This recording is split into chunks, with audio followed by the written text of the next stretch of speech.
In September 2015, the General Assembly of the United Nations adopted the 2030 Agenda for Sustainable Development that includes 17 Sustainable Development Goals, SDGs, building on the principle of leaving no one behind. The new agenda emphasizes a holistic approach to achieving sustainable development for all.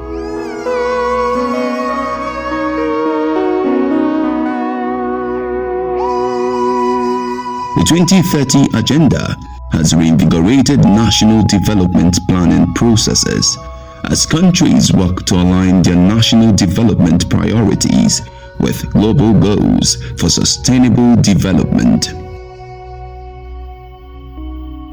While achieving the SDGs will require a global effort, individual countries are charged to make concerted efforts to raise and direct financing to where it is most needed for the actualization of the goals in a bid to eradicate poverty, reduce inequalities, and protect the environment from degradation. The Development Agenda was a successor framework to the Millennium Development Goals, which enjoyed the endorsement and commitment of world leaders between 2000 and 2015. As one of the leaders who signed up for the adoption of the Global Agenda, President Muhammadu Buhari repeatedly declared his unflinching commitment to the attainment of the 17 goals and 169 targets, while also providing it with institutional and financial supports. The Global Agenda seeks to end poverty, ensure zero hunger, promote good health and well-being, deliver access to quality education, and ensure gender equality. The agenda also seeks to provide clean water and sanitation, affordable and clean energy, decent work and economic growth, promote industry, innovation and infrastructural development, as well as help reduce inequality. Also contained in the agenda are provision of sustainable cities and communities, responsible consumption and production, intensified effort in climate action, preservation of life below water and life on land, promotion of peace, justice, and strong institution, while encouraging strategic partnership in attaining the goals. Since the commencement of the implementation of the SDGs on January 1, 2016, Nigeria and the President Muhammadu Buhari-led federal government have been taking concrete steps towards the actualization of the goals. In the thinking of President Buhari, the attainment of the goals is synonymous to giving meaningful development to the citizenry. He believes that when the government is able to deliver on the goals, the whole essence of governance would have been met. With the adoption of the 2030 Agenda, we set for ourselves the ambitious goal of seeing an economically sustainable, socially inclusive, and environmentally resilient world. For Nigeria and indeed Africa as a whole, the achievement of the SDGs will mean ending poverty and hunger, safeguarding our ecosystem, and ensuring that our people live in peace and prosperity by the year 2030. In apparent demonstration of our commitment, the Nigerian government established a robust institutional arrangement for the implementation of the goals, while also driving the SDGs with innovations, implementation of pro-poor and pro-development programs, undertaken in the quest to bequeath to the people a desired future in which no one is left behind. The Office of the Senior Special Assistant to the President on SDGs was established with Princess Adejoke Orelope-Adefulire as the coordinator of the agenda. I am aware from official statistics that approximately 54% of Nigerians live below the poverty line as defined by World Bank. It is pertinent to state that reducing extreme poverty and hunger is one of the cardinal objectives of our administration. It is for this reason that our government acted quickly in the implementation of the SDGs by establishing the Office of the Senior Special Assistant to the President on the SDGs in January 2016. The office is charged with the responsibility for strategic planning, horizontal and vertical intergovernmental coordination, multi-stakeholders partnership, and resource mobilization. It is also mandated to lead robust advocacy and communication for the SDGs in Nigeria. A presidential council for the SDGs was inaugurated by the president to provide high-level policy guidance and leadership, as well as direction on the implementation, while 2 standing committees on the SDGs were established in the Senate and House of Representatives of the Parliament to enhance legislative engagements. The government also set up the Private Sector Advisory Group, the Donors Partnership Forum, and the Civil Society Strategy Group as key partners for the SDGs in a bid to strengthen the national awareness around the goals and build strong commitment towards effective collaborations with all stakeholders. Unlike during the MDGs, where we lost about 7 to 8 years before we took off. But that was adopted, it can be explained that it was adopted, but we learned some lessons from that, and quickly we started work early as soon as the world leader adopted the SDGs. And immediately we adopted, we found out that the public sector alone cannot, if truly we want to achieve SDG, cannot achieve SDG. So we have to work together with the private sector, and that was why the first agenda of this office is to see how we mobilized the private sector and appointed them. That was February 2017. As part of efforts to prevent the drawbacks found with the implementation of the Millennium Development Goals, the government has been mobilizing hundreds of core members across the country every year as SDGs champion to take the campaign on implementation of SDGs to the grassroots in various parts of the country. The NYC core champion who are all over the country, they are champions, our advocates. So we made them our advocates so that wherever they are posted, and if there's any gap, they quickly get to us so that we can quickly intervene. And that's the essence of, and they are very helpful in doing all of that, because we need to be everywhere, and we cannot be here in Abuja to get every needs from every community. So that has been helpful in terms of sensitization, advocacy, and getting people to get to know of SDG. Also, 13 frontline celebrities have been enlisted as SDGs ambassadors to help communicate the messages of Agenda 2030, generate momentum and citizens' commitment for the achievement of the SDGs in Nigeria, and raise awareness on all the goals with a view to enhancing actions by key players to attaining the SDGs. Beyond these, however, is the recognition by the government that the SDGs cannot be achieved with standalone programs and projects. They must be carefully mainstreamed into the policies, plans, and actual budgets of the national and sub-national government, while also ensuring that actual expenditures are aligned with such plans and budgets.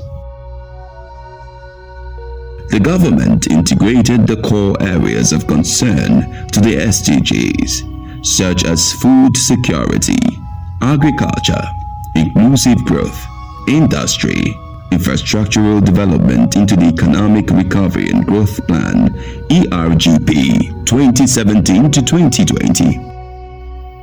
Work has also commenced on SDGs needs assessment, policy and scenario analysis, as well as tracking and reporting.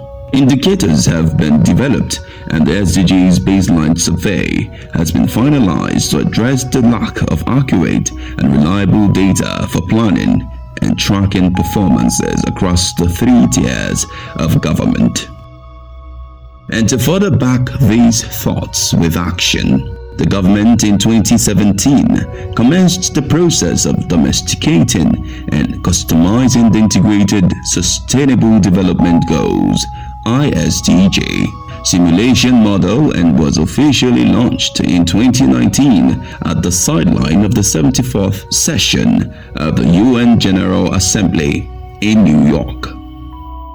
This placed Nigeria elite list of the few countries, if not the first country in the global south, to have developed a homegrown analytical framework for SDGs integration, and it is believed this will go a long way in helping to bridge the policy, planning, and budgeting gap in the quest to achieve the SDGs in Nigeria. As a government, we have since recognized that to achieve the 2030 agenda and the SDGs, we must scientifically understand our implementation context, carefully formulate policies and programs, and judiciously apply human and financial resources. This cannot be achieved with ad hoc planning.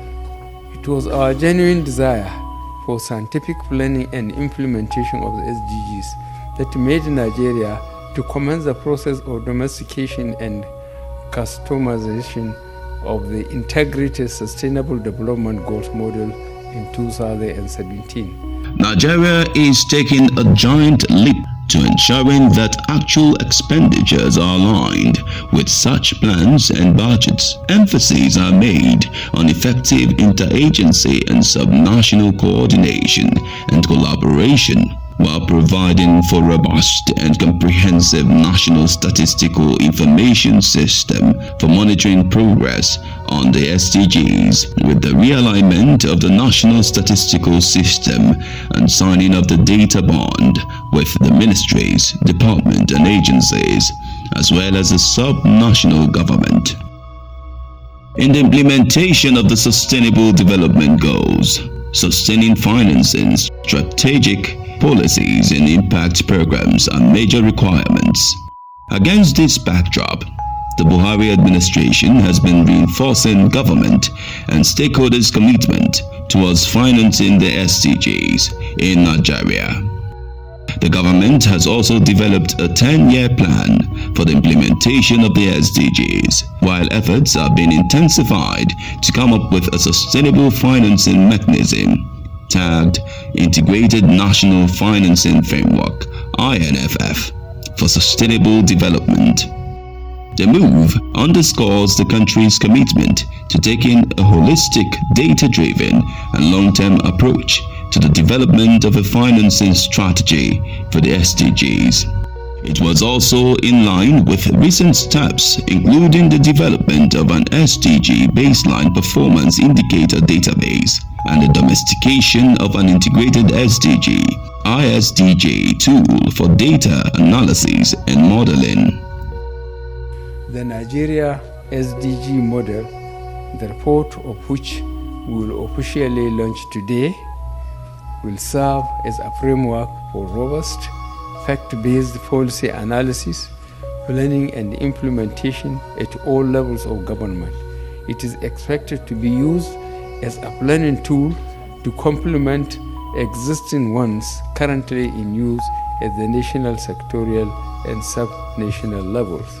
Going forward, we expect policymakers and planners to judiciously utilize this model to guide our efforts towards the achievement of the SDGs and other internationally agreed development goals. The Integrated National Financing Framework (INFF) is designed to strengthen the commitment of policymakers, development practitioners and private investors in the implementation of the SDGs. The agenda of achieving the SDGs by 2030 is broad, complex, and spread beyond the capacity of the government. Hence, the need to mobilize both public and private funds to ensure the actualization of the goals by 2030. The INFF has 4 key building blocks: assessments and diagnostics, financing strategy, monitoring and review, governance and coordination. The general thinking of not only the SSAP herself, but also the Honorable Minister of Finance, who is the chair of the Integrated National Financing Framework Steering Committee, is to look for innovative financing mechanisms that will support the financing of the SDGs. The idea of moving away from funding the SDGs to financing the SDG is the way to go. The idea is looking for the private capital, impact investment, sukuk bond, diaspora bond, green bond. Now we're talking even about blue bond and SDG standalone bond. So these are the financing mechanisms that we are looking forward to support critical infrastructure that will enable the achievement of the SDGs in Nigeria. So what we're doing with the design and possible implementation of the Integrated National Financing Framework is precisely to achieve this, mapping out the entire financing ecosystem in the country, the public, the private sector, the philanthropy, and all that into one document that will guide our aspiration in line with the Addis Ababa Action Agenda for Financing Development, to see how best we can support this. And therefore, the future is funding, not finance. Is financing, not funding. Beyond the very robust institutional arrangement for implementation, Nigeria is driving the SDGs with innovations and strategic interventions. Nigeria has also put in place mechanisms for identifying and targeting the poor with pro-poor and pro-development programs undertaken in the quest to bequeath to the people a desired future in which no one is left behind.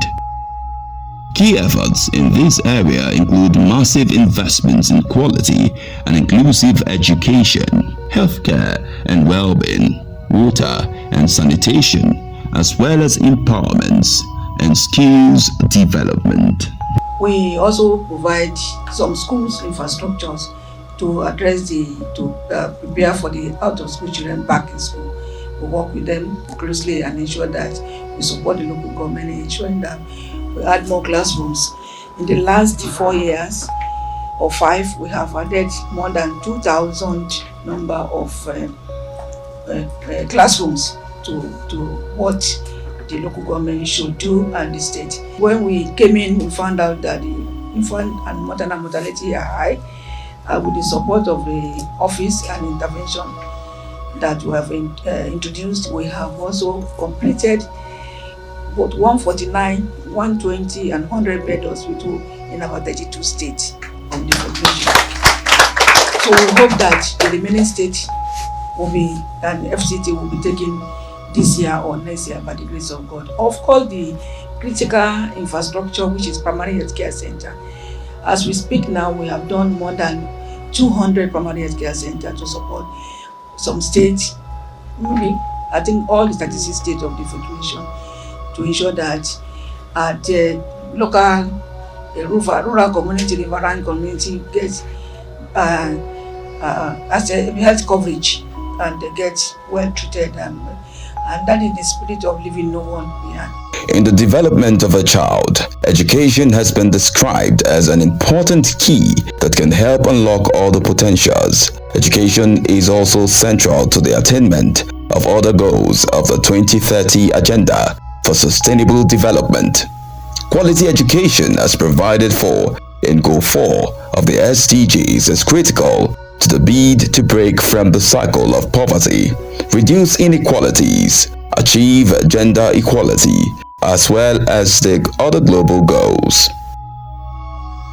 For Nigeria, one of the key challenges in delivery on the education goal is the problem of out-of-school children, with an estimated number of over 10 million children roaming the streets.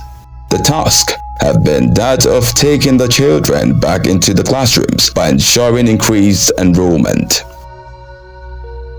One of the initiatives of the Buhari administration in this regard is the recent inauguration of the Steering Committee for Alternate School Program.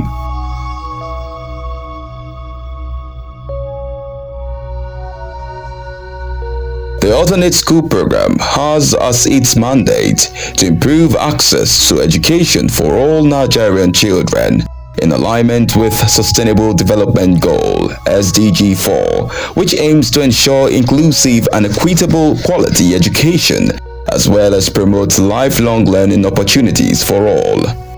The alternate school program therefore hopes to help tip the scales and achieve a balance in this disproportionately lopsided state of affairs by providing an innovative and flexible approach to schooling as well as skills development. By focusing on out-of-school children, the ASP will ensure a reversal of Nigeria's abysmal statistics. Also, working to achieve the same ends, the federal government, through the Office of the Senior Special Assistant to the President on SDGs, has embarked on rehabilitation and building of new classrooms across the country. Interventions by the SDGs office have resulted in either rehabilitation or construction of over 2,600 classrooms equipped with VIP toilets, external works, educational, instructional materials and furniture, among others across the country. We have too many people outside the school environment, out of school children. And of course, the need to create an enabling environment for those people that are in school and make provision for those that you want to bring back to school. You recall that the president inaugurated the steering committee on alternate school. The essence of all of these things is to make sure that we get all the children of school age back in school. The intervention is to support the Federal Ministry of Education, support the subnational government Ministry of Education, and ensure that more of our young people that are out of school are back in school. So that is ongoing, and we are monitoring the progress, and we're happy to report that by next year we should make some significant progress. So our intervention in that direction is to ensure that, to some extent, maintain the existing classroom, build more classrooms, and provide water, solar, and make the school conducive for learning for our children. It's our little contribution to support the subnational government, aside from the conditional grant scheme, which the fund of the federal government that will give to the state government, the 50% to be matched by the state government to provide those infrastructure and to complement what we are able to do as interventions. A key intervention in this regard was the partnership of the office with a Chinese company, NetDragon Websoft, which led to establishment of digital classrooms designed to equip pupils with ICT skills at Pilot Science Nursery and Primary School. The ICT facilities have enhanced the learning by the children, while teaching process revealed a massive impact. The intervention projects carried out on the school by the OSSAP-SDGs include the construction of new classrooms and the complete renovation of dilapidated blocks, upgrading the ICT unit class into a smart class while installing solar panels and inverters to constantly supply power to the ICT center, construction of a sports pavilion and playground for the children, and equipping the classes with learning materials. Sharing their experiences, the children explain how the intervention has positively impacted their learning skills. The teachers at the pilot school also narrate the situation before and after the intervention by the OSSAP-SDGs.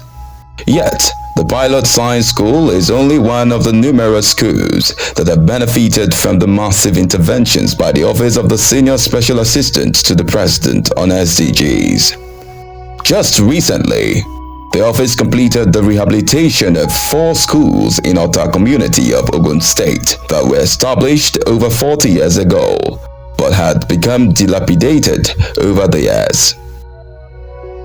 The comprehensive interventions in the schools, namely St. Michael's African Church Primary School 1 and 2, and the Ansaruddin Practicing School 1 and 2 in Ota, Ogun State, involved construction of over 45 new classrooms, renovation of old ones, construction of staff room and school library, provision of furniture and fans for classrooms and staff rooms, provision of potable water, new toilets, and a sports pavilion.